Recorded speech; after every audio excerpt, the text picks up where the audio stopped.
Hi, I'm Joni Hilton, your YouTube mom. Hey, it's time to get ready for New Year's. And you know what? What are some fun things you can do with kids? I have 8, not kids, I have 8 ideas for you of what you can do to get kids involved in the big countdown to midnight.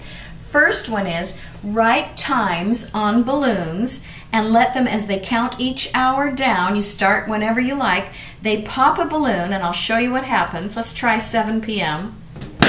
And there's a little paper you have put inside the balloon that says time to make hats or whatever. It could be to play a game or to make cookies, to make noisemakers, to whatever you want to do for that hour so that they can be entertained on the countdown until they pop the next balloon.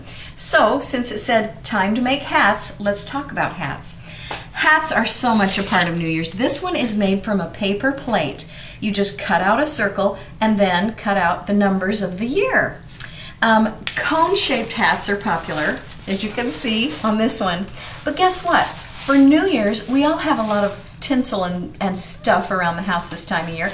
Just wrap it and make it as, you can go as overboard as you want with curly cues and bouncy balls, whatever you want on a hat. And obviously, kids love to make crowns. This is a really easy one. Let me show you how you do it. You can take a stiff piece of paper. See how I've started cutting it like a zigzag? What you do is end about in the middle. So these two parts are the same length. That way you tape them together, and now you have enough to tape and make a crown. Glue, tape, scissors, these are your friends. Here's a really easy hat, and it's so fun to make. And it's just your basic little newspaper hat, but in this case it's made from very bright, fun tissue paper. And kids have a lot of fun with these hats too. Let me just show you really quick. It is really quick. I'm going to show you how to make a newspaper hat because it occurs to me some people don't know how to do this. And it's so easy. Wait till you see. Take a piece of newspaper. It already has a center fold, okay? Now watch what I'm going to do. You bring each of these creased edges down to the center fold, crease them, fold up one edge, flip it over, fold up the other edge, and you're done. I mean, that's literally how easy and quick it is to make a fun hat. You can make one out of newspaper if you don't want to use tissue paper. This is a really fun jar.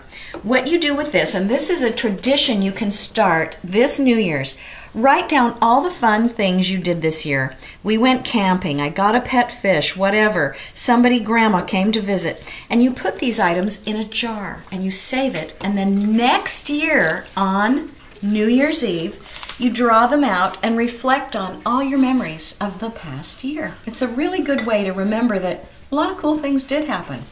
Here's a fun one. This is a time capsule. You simply type up or write up things that you want your kid to fill out. What's their favorite color, their favorite class in school, their best friend, their favorite animal, their favorite outfit. What do they want to be when they grow up? What did they learn to do this year? And you take it and put it together and put it in an envelope or something, and then next year when they read it, they'll say, "What? I don't want to be a teacher, I want to be an astronaut," or whatever thing they want to do that shows how they've grown and changed over the 1 year's time. I have a giant map here because another cool thing to do with kids on New Year's is to get a globe, or in this case a flat map, and show them how the new year arrives 1 hour at a time in different time zones. And they can learn time zones, and you can say, "Oh, look, in Norway and in England it's the new year." And then it moves, oh, now in New York it's the new year. Now in California it's the new year. And you have them watch the time zones go by. Now, it wouldn't be New Year's without noisemakers. What you do is get a metal tin. We often have those around at Christmas, right? Tins. And here's what you put in to make the noise. A handful of coins. Okay? But don't show your kids how many coins are in there, because after they've used it as a noisemaker and they've been shaking it, then you have a game where they have to guess how much money's in that tin. And whoever comes closest gets the money. What a fun game, right? And then this we have a lot of, right? Right after Christmas, we usually have a lot of bubble wrap. Just let your kids use this for a noisemaker. We all like bubble wrap and snapping and popping it, right? Lots of fun for them to do that. Like kids need more encouragement to make noise. I know. And then here's another one that's fun. We all make resolutions. That's not a brand new clever idea, but what is predictions. So have your kids, for whatever age they are, this could be something a 12-year-old wrote, this could be something a 5-year-old wrote, have them predict what will happen in the next year. And then hide them away. You could hide them in their Christmas stocking, so that the next year when you get out your stockings, they draw out their prediction. Or if your family doesn't use Christmas stockings, and lots of families don't, put it in an envelope or some container, so a year from now they can see if their prediction came true. And then here's your last idea. These are countdown bags. Now I've used cellophane bags and tissue paper, but you could use a lunch sack or whatever, and you put a clock face on each one. Just draw one on there. And draw the time, and at each time that it says, they get to open that one.